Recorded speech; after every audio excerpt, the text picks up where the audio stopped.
Hello, എല്ലാവർക്കും നമസ്കാരം. ഇന്ന് ഞാൻ ഒരു ബ്രെഡ് കൊണ്ടുള്ള റെസിപ്പി അതാണ് നിങ്ങളെ പരിചയപ്പെടുത്തുന്നത്. നമുക്ക് ബ്രെഡ് ജാം പുരട്ടിയും ബട്ടർ പുരട്ടിയൊക്കെ എല്ലാവരും കഴിക്കും നമ്മൾ. ഇത് അങ്ങനെയല്ല, കുറച്ച് സ്പൈസി ആയിട്ടുള്ള നല്ലൊരു റെസിപ്പിയാണ് ഇന്നത്തേത്. നിങ്ങൾക്ക് എല്ലാവർക്കും ട്രൈ ചെയ്ത് നോക്കാൻ പറ്റിയ ഒരു റെസിപ്പിയാണ്. അതെങ്ങനെയാണ് ഉണ്ടാക്കുന്നത് നമുക്ക് നോക്കാം. നമുക്ക് ഈ റെസിപ്പി ബ്രേക്ക്ഫാസ്റ്റിനും ഡിന്നറിനും ഒക്കെ നമുക്ക് ഉണ്ടാക്കാൻ പറ്റിയ ഒരു നല്ല റെസിപ്പിയാണ്. അപ്പം എല്ലാവർക്കും ഒന്ന് ട്രൈ ചെയ്ത് നോക്കാം. നമുക്ക് വീഡിയോയിലേക്ക് പോകുന്നതിന് മുമ്പ് നിങ്ങൾ എല്ലാവരും എൻ്റെ ഈ ചാനൽ ഒന്ന് ലൈക്ക് ചെയ്യുക, ഷെയർ ചെയ്യുക, സബ്സ്ക്രൈബ് ചെയ്യുക. സബ്സ്ക്രൈബ് ചെയ്യുമ്പം അതിൻ്റെ കൂടെ ഒന്ന് ബെല്ലൈക്കൺ ഒന്ന് പ്രസ് ചെയ്യുക. അപ്പോൾ ഓൾ എന്നൊരു ഓപ്ഷൻ വരും. അതുകൂടെ എനേബിൾ ചെയ്തെങ്കിൽ മാത്രമേ ഞാൻ അപ്ലോഡ് ചെയ്യുന്ന വീഡിയോസിൻ്റെ നോട്ടിഫിക്കേഷൻ നിങ്ങൾക്ക് കിട്ടുകയുള്ളൂ.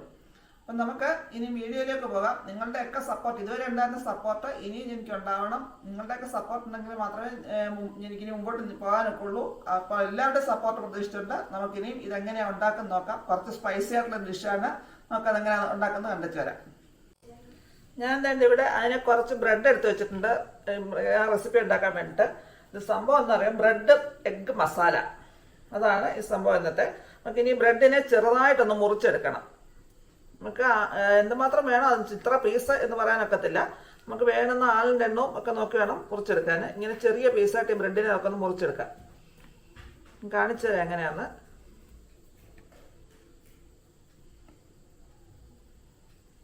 ഇതുപോലെ ചെറിയ പീസായിട്ട് ബ്രെഡിനെ മുറിച്ചെടുക്കണം. ഈ ബ്രെഡെല്ലാം നമുക്ക് ഇതുപോലെ മുറിച്ചെടുക്കാം. ഞാൻ വേണ്ട ബ്രെഡ് മുഴുവൻ രണ്ട് ചെറിയ പീസായിട്ട്, ഒരുപാടങ്ങ് ചെറുതാക്കിയില്ല, സ്ക്വയർ പീസായിട്ട് കട്ട് ചെയ്ത് വെച്ചിട്ടുണ്ട്. ഇത് ഞാൻ എടുത്തേക്കുന്നത് ബ്രൗൺ ബ്രെഡാണ്. നമുക്ക് വീറ്റ് ബ്രെഡോ അല്ലെങ്കിൽ സാധാരണ ബ്രെഡ് ഏത് വേണമെങ്കിലും എടുക്കാം. ഞാൻ ബ്രൗൺ ബ്രെഡാണ് എടുത്തേക്കുന്നത്. അപ്പം നമുക്കിനി ഇതിനെ കുറച്ച് ബട്ടറിനകത്ത് ഒന്ന് ചെറുതായിട്ട് ഫ്രൈ ചെയ്തെടുക്കാം. ഒരുപാട് ഫ്രൈ ആയി പോകരുത്, ചെറുതായിട്ടൊന്ന് ഫ്രൈ ചെയ്തെടുത്താൽ മതി. നമുക്കൊന്ന് ഫ്രൈ ചെയ്തെടുക്കാം അതിനെ. ഞാൻ ഇതിനകത്തിൽ കുറച്ച് ബട്ടർ ഇട്ടിട്ടുണ്ട്. അതൊന്ന് ഉരുകി വന്നിട്ട് വേണം നമുക്ക് ഇതിനകത്തേക്ക് ആ ബ്രെഡ് ചേർത്ത് കൊടുക്കാൻ. ഒരുപാട് ബട്ടർ വേണ്ട, കുറച്ച് മതി. ബ്രെഡിലൊന്നും പിടിക്കാൻ മാത്രമുള്ളത് മതി. ബ്രെഡ് ഒരുപാട് അങ്ങ് ഫ്രൈ ആയി പോകണ്ട. അതിൻ്റെ ആ വളരെ സോഫ്റ്റ് ആയിട്ടിരിക്കുന്ന ഒരു ഇച്ചിരി ഒന്ന് മാറി കിട്ടിയാൽ മതി. നമ്മൾ ബാക്കി ഉണ്ടാക്കി വരുന്ന സമയത്ത് പൊടിയും, അതുകൊണ്ടാണ് അത്രയും ചെയ്യാൻ പറഞ്ഞത്.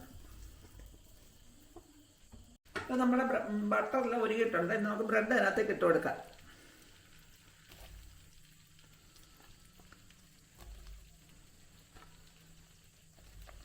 കുറച്ച് കുറച്ചായിട്ടിട്ട് നമുക്കത് ഫ്രൈ ചെയ്തെടുക്കാം. ഞാനിത് 1 കവർ ബ്രെഡാണ് എടുത്തേക്കുന്നത്. ഇങ്ങനെ ഒന്ന് ഇളക്കി നമുക്ക് ചെറിയൊരു കളർ വരുമ്പം ഈ മാറ്റണം. അതിന് ഒരുപാടങ്ങ് ബ്രൗൺ കളർ ആവണ്ട, ചെറുതായിട്ടൊന്ന് ഫ്രൈ ചെയ്ത് വന്നാൽ മതി. ഇത് നമ്മൾ ഇടയ്ക്കിടയ്ക്കും തിരിച്ചിട്ടാൽ മതി. ഒത്തിരി ഇട്ട് ഇളക്കിയ ഒത്തിരി അങ്ങ് പൊടിഞ്ഞു പോകുക.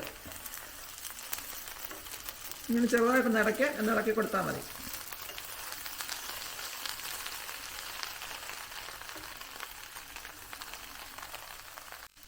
ഏതാണ്ട് 2-3 മിനിറ്റ് ആയിട്ടിട്ടിട്ട് അതിൻ്റെ മൂത്ത് വരുന്നുണ്ട്. ഇത് ഇത്രയും വന്നാൽ മതി. ഇനി നമുക്ക് ഇതിനെ ഇങ്ങനെ എടുത്തിട്ട് ബാക്കിയുള്ളതൂടെ ഇതുപോലെ ഒന്ന് മൂപ്പിച്ചെടുക്കാം.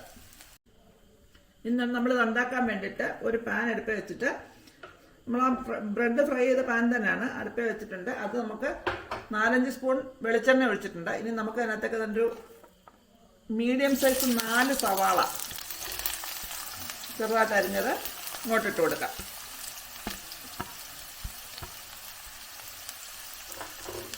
ഇതൊന്ന് ചെറുതായിട്ടൊന്ന് വഴന്ന സോഫ്റ്റായി വരണം. ഇത് അതുവരെ നമുക്ക് ഇളക്കി കൊടുക്കാൻ. കുറച്ച് ഉപ്പും കൂടി ഇട്ട് കൊടുക്കാൻ. അതിൽ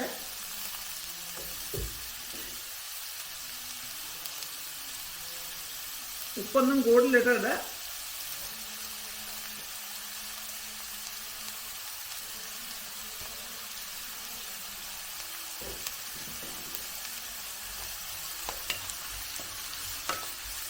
നമുക്കൊന്ന് ചെറുതായിട്ടൊന്ന് ഫ്രൈ ചെയ്തെടുക്കാം അതിന്.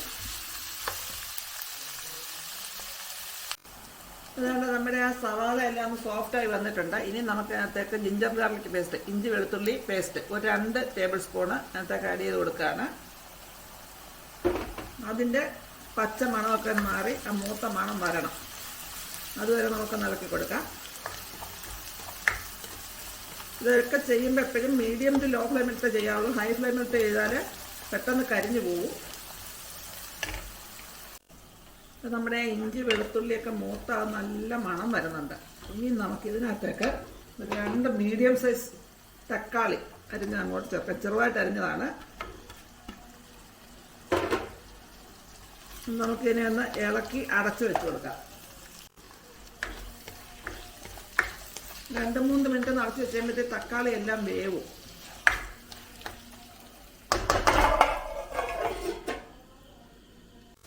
ഇപ്പം അതുകൊണ്ട് നമ്മുടെ തക്കാളിയൊക്കെ വെന്തു. ഇനി നമുക്കിതിനകത്തേക്ക് 1/2 ടീസ്പൂൺ കാശ്മീരി മുളക് പൊടി, 1/2 ടീസ്പൂൺ മതി, ഒരുപാട് എരി വേണ്ട. 1/2 ടീസ്പൂൺ മല്ലിപ്പൊടിയും ചേർത്ത് കൊടുക്കാം.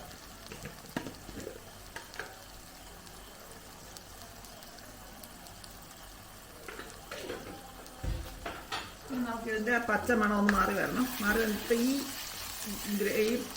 വരട്ടി വെച്ച സാധനം നമുക്ക് വേറൊരു പാത്രത്തിലേക്ക് മാറ്റി കൊടുക്കണം. അതുകൊണ്ട് നമ്മുടെ ആ പൊടിയൊക്കെ ഇട്ട് അതിൻ്റെയൊക്കെ പച്ചമണമൊക്കെ ഒന്ന് മാറി നല്ല മൂത്ത മണം വരുന്നുണ്ട്. ഇനി നമുക്കിതിനെ വേറൊരു പാത്രത്തിലേക്ക് മാറ്റി വെക്കാം. ഇനി ഇതിലേക്ക് നമ്മൾ 4 മുട്ട ഞാൻ തന്നെ അടിച്ച് വെച്ചിട്ടുണ്ട്, ബീറ്റർ കൊണ്ട് അടിച്ച് വെച്ചിട്ടുണ്ട്, അങ്ങോട്ട് ചേർത്ത് കൊടുക്കാം. ഞാൻ 1 സ്പൂൺ വെളിച്ചെണ്ണയകത്ത് ഒഴിച്ചിട്ടുണ്ടായിരുന്നു. ഈ മുട്ട അങ്ങോട്ട് ചേർത്തെടുത്ത് അതിനെ നല്ലപോലെ ഒന്ന് സ്ക്രാമ്പിൾ ചെയ്തെടുക്കണം. ഞാൻ മീഡിയം ഫ്ലെയിമിലേക്ക് മാറ്റിയാണ്. മുട്ട നല്ലപോലെ സ്ക്രാമ്പിൾ ചെയ്തെടുക്കണം. മുട്ട കൂടുതൽ വേണ്ടവർക്ക് ചേർക്കാൻ, ഞാൻ 4 എടുത്തിട്ടുള്ളൂ. മുട്ട വേണ്ടെന്നുള്ളവർക്ക് നമ്മൾ തക്കാളി ചേർക്കുന്നതിന് മുമ്പായിട്ട് ക്യാരറ്റ്, ക്യാപ്സിക്കം അങ്ങനെയുള്ള വെജിറ്റബിൾസ് ഒക്കെ ചേർത്ത് അതൊന്ന് മൂത്തതിന് ശേഷം തക്കാളി ചേർത്ത് എടുക്കാം. മുട്ട വേണമെന്നവർക്ക് മുട്ട, ഞാൻ 4 ചേർത്തത്, വേണമെന്നവർക്ക് 1 മുട്ടയും കൂടെ ഒക്കെ ചേർക്കാം. എനിക്ക് ഒരുപാട് മുട്ടയുടെ ടേസ്റ്റ് ഇഷ്ടമല്ലാത്തതുകൊണ്ട് ഞാൻ ഇത്ര ചേർത്തുള്ളൂ. മുട്ടയൊന്ന് ചെറുതായിട്ട് അതിൻ്റെ സ്ക്രാമ്പിൾ ചെയ്ത് വരുന്നുണ്ട്. അപ്പോഴത്തേക്ക് നമുക്ക് അതിനകത്തേക്ക് കുറച്ച് മഞ്ഞൾപ്പൊടി ചേർത്ത് വെക്കാം. 1/4 ടീസ്പൂൺ മഞ്ഞൾപ്പൊടി, ഒരുപാട് വേണ്ട. 1/4 ടീസ്പൂൺ മഞ്ഞൾപ്പൊടി ചേർത്ത് പിന്നെ നല്ല മുട്ട വെന്ത് കഴിയുമ്പോൾ നമുക്ക് ഇതിനാവശ്യത്തിലുള്ള ഉപ്പ്, മുട്ടയ്ക്ക് മാത്രം ആവശ്യത്തിലുള്ള ഉപ്പ് കൂടെ ചേർത്ത് കൊടുക്കണം. ഇപ്പം ഒന്ന് വെന്ത് വരുന്നുണ്ട്. ഈ സമയത്ത് നമുക്ക് കുറച്ച് ഉപ്പ് ചേർത്ത് കൊടുക്കാം. ഒരുപാട് ആവരുതും, ഉപ്പൊക്കെ ആവശ്യത്തിനേ ആകാവുള്ളൂ. പിന്നെ വേണമെങ്കിൽ നമുക്ക് ലാസ്റ്റ് ചേർത്ത് കൊടുക്കാം.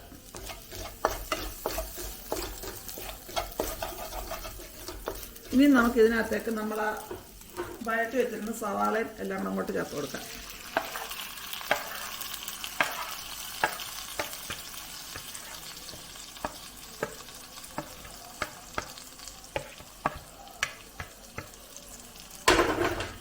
ഇതെല്ലാം ഒന്നിച്ചൊന്ന് മിക്സ് ചെയ്തെടുക്കണം.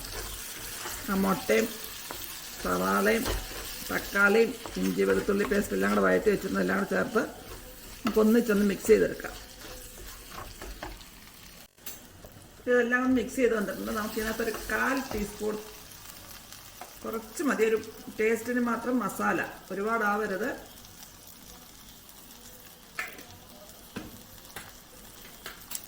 ചേർത്ത് ഒന്ന് ചൂടാക്കിയെടുക്കാം.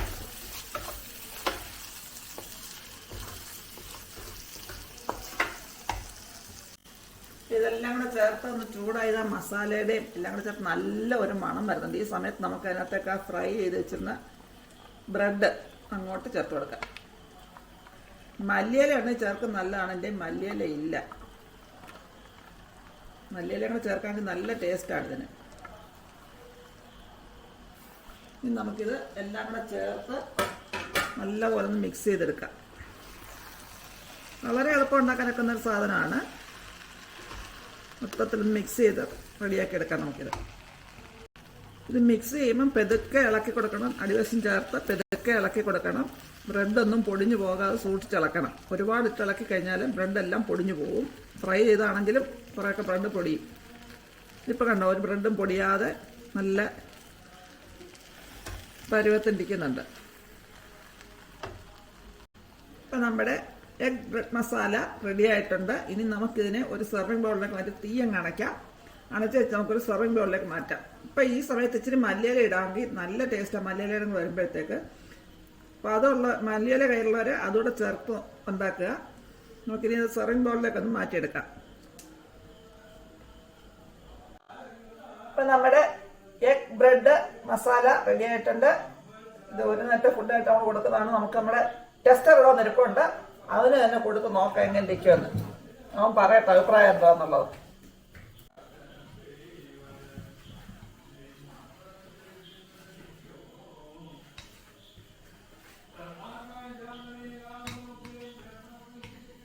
കഴിക്കാനായിട്ട് ഒരുങ്ങാൻ പോയതോ നീ? എടാ ഇനിയും കഴിച്ചിട്ട് അഭിപ്രായം പറയാൻ കണ്ടെന്ന് ഇന്നത്തെ പുതിയ റെസിപ്പി, പുതിയ ഡിഷ് കൊള്ളാമോ? എന്തോടെ കാണിച്ച്? സൂപ്പർ സംഭവം. സൂപ്പറാണോ? ഉണ്ടാക്കാൻ വല്ലപ്പോഴൊക്കെ ഉണ്ടാക്കിയ ഇഷ്ടമാണോ? എനിക്ക് നല്ല പോലെ ഇഷ്ടപ്പെട്ടു. മറ്റേ കാര്യം ഇല്ലാതെ പോലെ ചേച്ചിയും അപ്പച്ചേട്ടനും ആരും ഇല്ലാതെ പോയില്ലേ? നമുക്കിനി ഇടയ്ക്ക് വല്ലപ്പോഴും ഉണ്ടാക്കാവേ. Bye bye. Bye bye. എനിക്ക് ഇച്ചിരി കാര്യം പറയാനുണ്ട്. അപ്പം നിങ്ങളെല്ലാവരും ഇതൊന്നും ട്രൈ ചെയ്ത് നോക്കണം. എന്നിട്ട് നിങ്ങളുടെ ഉണ്ടാക്കി നോക്കിയതിന് ശേഷം നിങ്ങൾക്ക് ഇഷ്ടപ്പെട്ടെങ്കിൽ നിങ്ങളുടെ അഭിപ്രായങ്ങളും നിർദ്ദേശങ്ങളും കമൻറ്റ് ബോക്സിൽ ഇട്ടേക്കുക. ഇനി പുതിയൊരു വീഡിയോ കൊണ്ട് വരുന്നവരേക്കും ബൈ ബൈ.